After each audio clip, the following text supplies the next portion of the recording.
बहन जी नमस्कार। नमस्ते जी। बहन जी क्या नाम है आपका? सर मेरा नाम है सीमा रुइल। सीमा जी कहाँ से आए हैं आप? सीकर डिस्ट्रिक्ट राजस्थान से आई हूँ। अच्छा एक बात जानना चाहेंगे आपसे कि संत रामपाल जी महाराज जी से आपने नाम दीक्षा कब ली? सर मैं 2014 में 23 फरवरी को नाम लिया था। संत रामपाल जी महाराज जी से नाम दीक्षा लेने से पहले आप क्या भक्ति साधनाएं करते थे?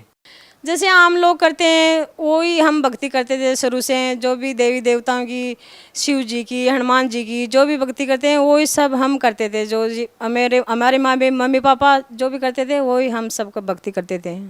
आपने संत रामपाल जी महाराज जी से नाम दीक्षा क्यों ली? क्योंकि मैं बहुत ज़्यादा बीमार रहती थी, इसलिए मैंने संत रामपाल जी महाराज जी से नाम दीक्षा ली थी। क्या बीमारी थी आपको? क्या हुआ आपके साथ? सर जो मैं मेरी स्टोरी को याद करती हूँ ना तो मेरी आत्मा बिल्कुल कांप जाती है। आपको मैं बताना चाहूँगी कि मैं इतनी ज़्यादा प्रॉब्लम थी मेरे, इतनी ज़्यादा मैंने लाखों रुपए करोड़ों रुपए मैंने बर्बाद किए मेरी इसी प्रॉब्लम पे, फिर भी मेरे कोई आराम नहीं मिला। क्या बीमारी थी आपको और क्या क्या आपने किया?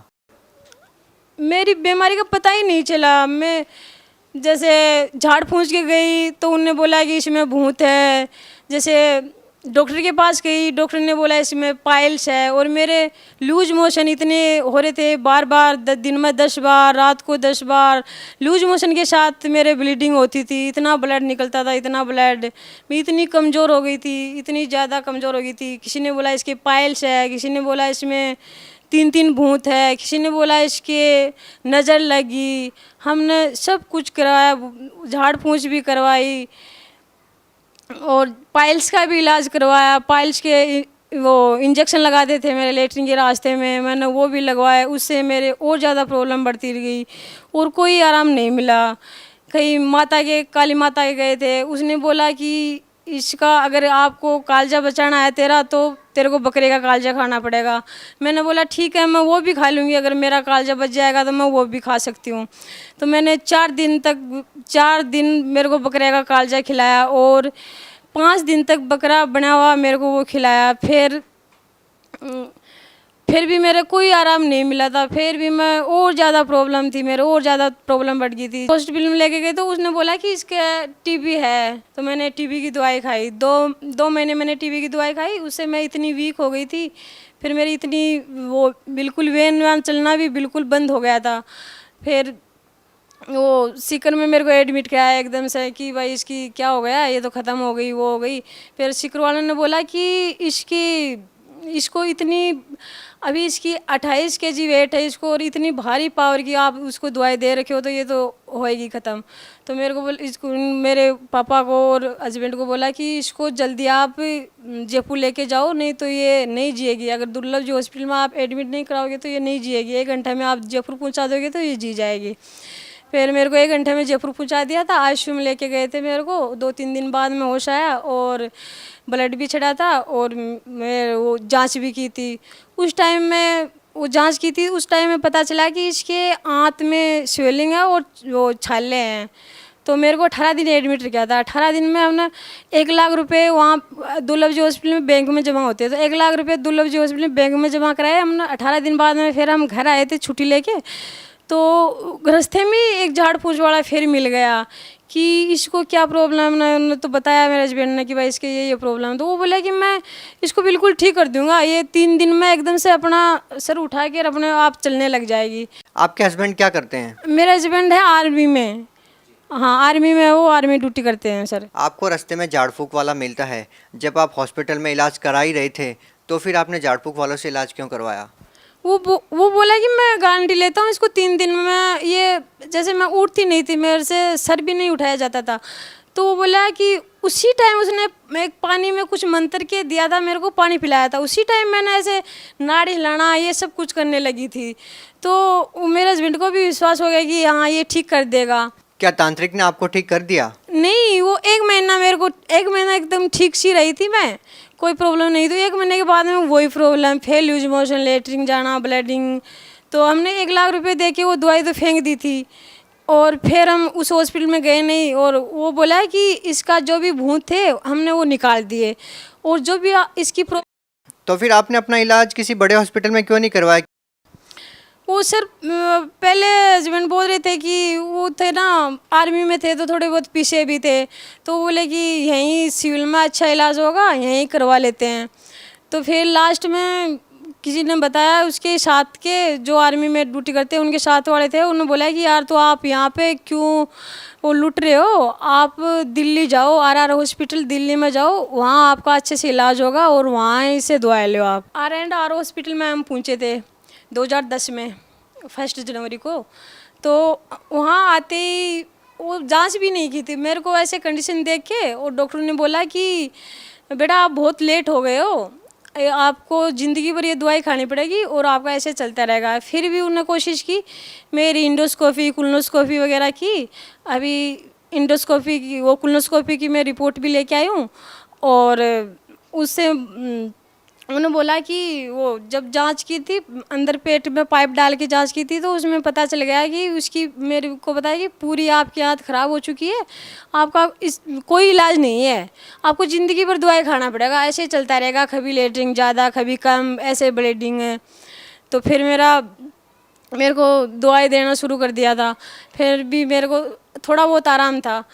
उसके बाद में फिर मेरे 2011 में फिर कंडीशन वही ज़्यादा होने लगी थी, फीवर आने लगे थे, 10-10 दिन तक फीवर। जैसे एक महीने में मैं 25 दिन हॉस्पिटल में रहती थी और 5 दिन घर पे रहती थी। और फिर मेरे को डॉक्टर ने बोला कि इसको इंजेक्शन लगाएंगे, एक लाख के इंजेक्शन लगाते थे मेरे। और 2011 और 12 में मेरे को 19 इंजेक्शन लगाए थे, एक लाख के एक इंजेक्शन लगता था मेरा। और ब्लड जैसे 6 पॉइंट ब्लड हो गया, फिर ब्लड चढ़ाना, ब्लड भी मेरा O नेगेटिव है, 21 यूनिट मेरा ब्लड चढ़ गया था 2014 से पहले। और फिर उनसे भी कोई आराम नहीं था, तो फिर डॉक्टरों ने बोला कि इसके आराम नहीं मिल रहा, ऑल इंडिया की टीम बुलाई, 35 डॉक्टर आए थे देखने के लिए।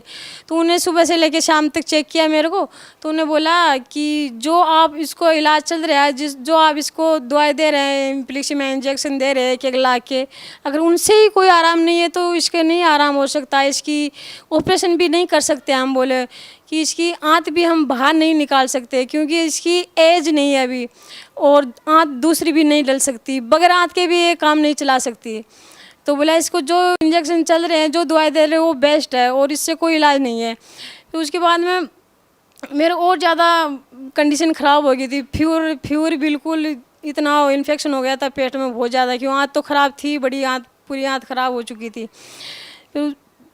फिर बार एडमिट रह के मैं इतना सीख गई थी कि मैं खुद दूसरों के इंजेक्शन लगा दिया करती वहाँ पे, लेट महीने में 20-25 दिन एडमिट रहना।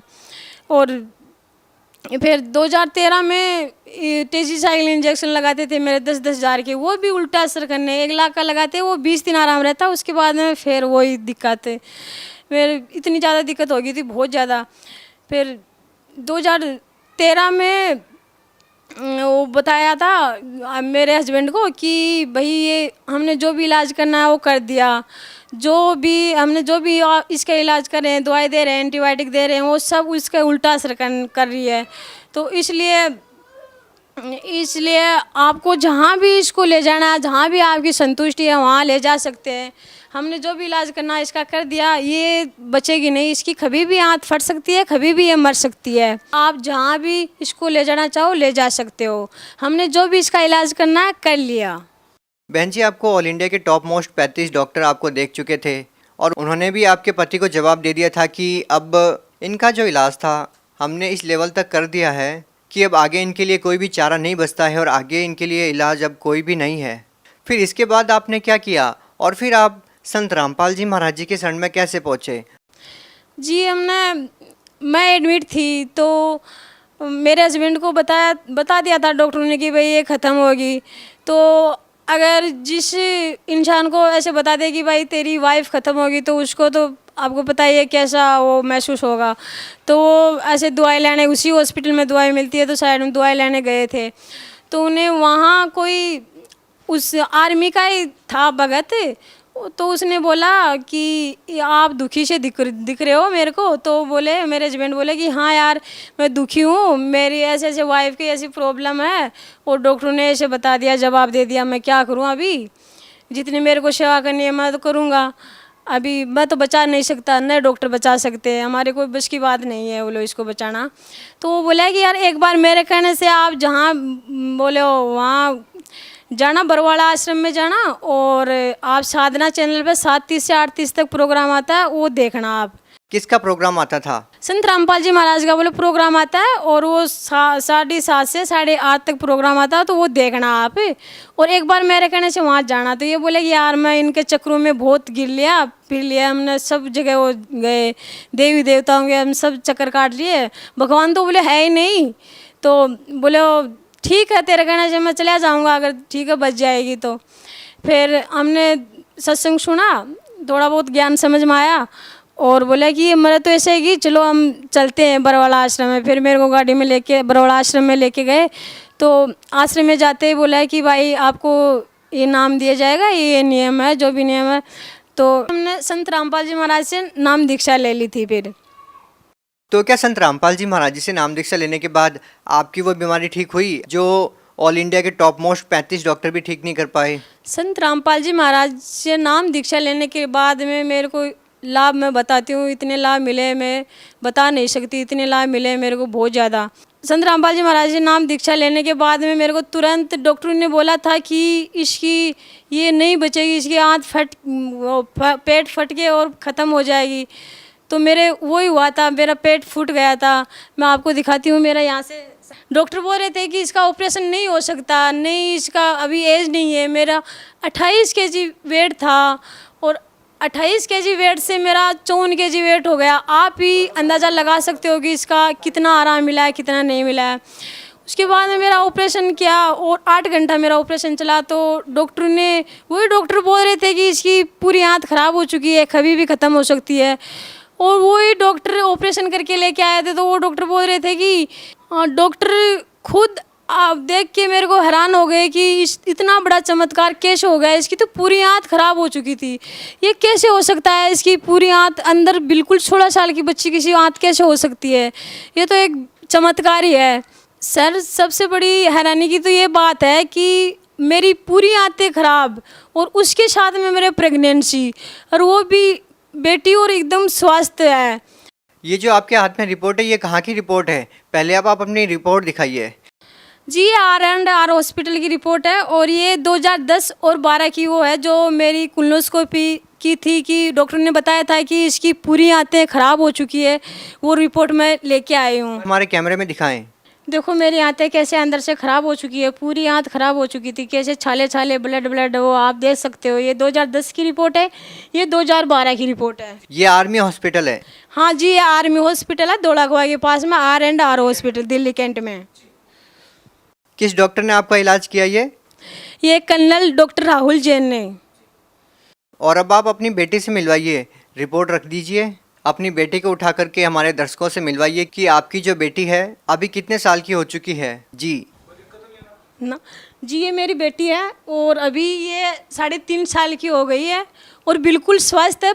संत रामपाल जी महाराज की दया से ही ये स्वस्थ है बिल्कुल। जी, ये भी हैरान करने वाली बात है कि आपकी आंतें बाहर हैं, फटी हुई है, निकली हुई है, फिर भी आपने अपनी बेटी को ऐसे गोद में उठा लिया है। इसका वेट कितना है? इसका वेट है, अभी कई दिन पहले मैंने चेक किया था तो 16 kg वेट है। पर अभी ये संत रामपाल जी महाराज की दया से मेरे को बिल्कुल ही महसूस नहीं हो रहा कि मैं इसको गोद में ले रखी हूँ, और मेरे को पता ही नहीं चल रहा कि मेरी आंतें भी बाहर है। आप प्लीज़ इनको नीचे उतार दीजिए। हमारे को बल्कि डर लग रहा है कि आपकी आंतें बाहर हैं, फिर भी आप इतना वेट कैसे उठा पा रहे हैं, और ये अपने आप में ही हैरान करने वाली बात है। संत रामपाल जी महाराज जी से नाम दीक्षा लेने के बाद आपकी जो बेटी थी गर्भ में, वो बिल्कुल सुरक्षित है अब, और आपके साथ भी है 3 साल से। आप भी बिल्कुल स्वस्थ है। आप भगत समाज को क्या कहना चाहेंगे और क्या बताना चाहेंगे संत रामपाल जी महाराज जी के बारे में? भगत समाज को मैं यही बताना चाहूँगी कि संदेश देने लायक तो नहीं हूँ, मैं हाथ जोड़ के प्रार्थना करती हूँ कि जो भी मेरे भाई बहन सुन रहे हैं, संत रामपाल जी महाराज का सत्संग सुन रहे हैं, जो भी बुक दे रहे हैं, वो सब अपना मनुष्य जन्म दुर्लभ है, मिले न बारंबार, तरवर से पत्ता टूट गिरे भव न लगता दार। क्यों मनुष्य जन्म 84 लाख योनियों में एक बार मिलता है, तो वो भक्ति करने के लिए मिलता है। ये नहीं कि वो अपना बस बच्चा करा, अपना पालन पोषण किया और गंवा दिया, बस हमारा तो हो गया काम। ये तो पशु पक्षी भी करते हैं, सब गाय भैंस, ये तो सब वो भी करते हैं कि अपने बच्चों का लालन पोषण करना है। देखिए, आपकी बेटी और आप दोनों ही मौत के मुंह से निकले हैं और आपका कहना है कि संत रामपाल जी महाराज जी की दया से ये सब हुआ है, लेकिन वो संत आज जेल में है। क्या कहना चाहेंगे इस बारे में आप? वो कहीं भी हो, संत रामपाल जी महाराज हमारे साथ रहते हैं, हर पल पल में हमारे साथ रहते हैं। वो जेल में तो हम हैं, संत रामपाल जी महाराज तो हमारे साथ रहते हैं। उनके ऊपर जो आरोप लगे हैं उनके बारे में क्या कहना चाहेंगे? वो सब झूठे आरोप लगाए गए हैं। जैसे हम सरकार से प्रार्थना करते हैं कि हमारी सीबीआई जांच करो, तो वो सीबीआई जांच क्यों नहीं करे? सरकार से यही है कि हमारी सीबीआई जांच करो, अगर हम झूठे हैं तो हमारे को फांसी लगा दो। देखिए, आपको संत रामपाल जी महाराज जी से जुड़े हुए बहुत कम समय हुआ था और वो जेल में चले गए। उसके बाद भी आपका संत रामपाल जी महाराज जी के प्रति ऐसा भाव है, उनके प्रति आपकी बहुत आस्था है, इसके पीछे क्या कारण है? सर, मैं ये कहना चाहूँगी, कोटी को क्या चाहिए काया, निर्धन को क्या चाहिए माया। और जो आर्थिक रूप से जो भी परेशानी है, जो भी शारीरिक रूप से परेशानी है, वो सब संत रामपाल जी महाराज के पास पूरा इलाज है इनके बारे में। जो आपके पति है वो पहले मानते नहीं थे, वो आस्तिक नहीं थे, एक तरह से वो नास्तिक हो चुके थे, वो मानते नहीं थे कि भगवान है, वो कहते थे कि भगवान नाम की कोई चीज़ ही नहीं है। आज वो क्या मानते हैं जब आप पूर्ण रूप से स्वस्थ हो चुके हैं? वो अभी मेरे से भी ज़्यादा विश्वास है उनको कि ये भगवान है, भगवान है, हर जगह भगवान है, कि मेरे साथ भी भगवान रहते हैं। संत रामपाल जी महाराज एनी टाइम मेरे साथ रहते हैं और वो मेरे से भी ज़्यादा विश्वास है उनका। और क्या कहना चाहेंगे संत रामपाल जी महाराज जी के बारे में? सर, मैं तो सबसे यही प्रार्थना करना चाहती हूँ कि संत रामपाल जी महाराज आए हुए हैं, उनसे नाम दीक्षा ले और अपना कल्याण कराएं। जी धन्यवाद। जी सत साहेब।